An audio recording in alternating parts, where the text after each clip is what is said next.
Are you tired of feeling stuck on your English learning journey? I mean, really stuck? Well, what if I told you that you could make some serious progress with just 5 minutes a day? Seriously. In this explainer, we're going to unlock the secrets to mastering English, even if your schedule is absolutely packed. So you ready? Let's get started. Okay, first things first. Let's talk about the biggest hurdle for pretty much every single learner, time. It's that one thing we all wish we had more of, right? Especially when you're trying to master a new skill like speaking English. Just imagine it for a second. Effortlessly sharing your ideas, connecting with people from all over the world, and just feeling totally confident in every single conversation. I mean, that's the dream, isn't it? But, let's be real. Life happens. You've got work, school, family, and it can feel like there's literally zero time left for learning. But what if this secret isn't about finding more time, but about using the time you already have way more effectively? And this is where we need to totally shift our mindset. It's not about finding extra hours in the day. It's about using those tiny little pockets of time with super intense focus. Yeah, we're talking about just 5 powerful minutes. 5 minutes. That's it.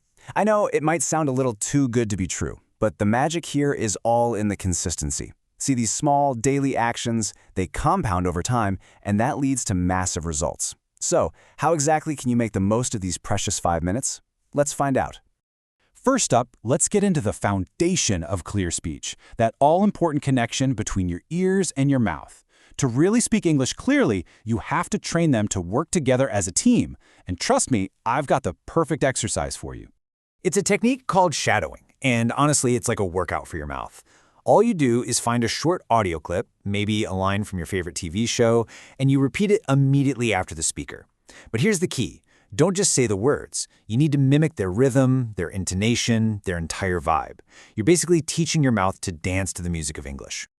All right, now that your mouth is all warmed up, it's time to work on your confidence. The biggest enemy of fluency isn't grammar, it's hesitation, that little pause. So how do we conquer it? Let's dive into our next hack.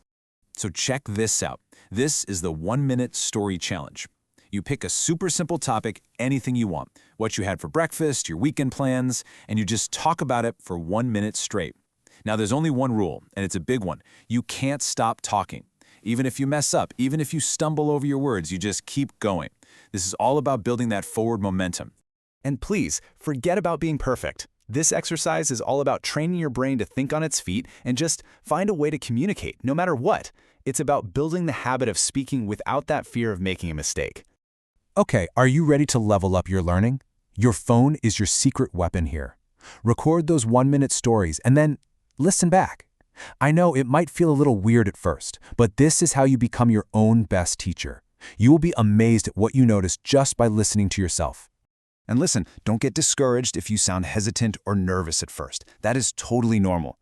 But if you stick with it, by week 4, you are going to hear a real transformation. You'll hear more confidence, more clarity, and you'll feel this real sense of pride. That's the proof that your hard work is actually paying off. All right, so we've covered pronunciation and fluency. Now let's talk about the building blocks of any language, vocabulary. But here's the thing, learning new words is only half the battle. The real challenge is making them a part of your active, everyday speech. So here's the secret. Don't just memorize words, use them. Every single day, pick 3 new words, and your mission is to use each one in a sentence about your own life. This creates a personal connection to the word, which makes it practically unforgettable. For instance, Let's say you just learned the word prepared. Instead of just writing it down in a notebook, you connect it directly to your morning. I prepared breakfast quickly. It's simple, it's personal, and now it's a word you've actually used in the real world. Or how about a word like unpredictable?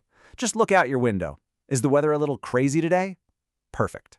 The weather was unpredictable. Now you have a real-life anchor for that new word, making it so much easier to remember and use again. And maybe a word like managed. You can easily connect that to your daily to-do list. Today, I managed my time well. See? The key is to make every new word personal and totally relevant to what's going on in your life. and for our final hack, we gotta keep those speaking muscles active with a daily micro conversation. We're talking just 2 minutes a day. You can chat with a friend, a language partner, or hey, even just talk to yourself in the mirror. It's a super low-pressure way to practice and build up that confidence. So we've covered some really powerful practical tools. The big question is, How do you bring it all together into a simple routine that you'll actually stick to? Well, let's map out your daily plan for success. And there you have it, your daily plan for English mastery. Look, you don't have to do everything every single day. Just pick 1 or 2 of these exercises and really work on making them a habit. The goal is to just make speaking English a small part of your daily routine, even if it's only for 5 minutes. And please always remember this. A 5-minute daily habit is going to give you way better results than a 2-hour cramming session once a week. It's that small, steady, consistent effort that builds true, lasting fluency. So, I'll leave you with this question. How are you going to invest your 5 minutes today? Which one of these hacks are you going to try right now to get one step closer to your goal of English fluency? The power is totally in your hands. Now go make it happen.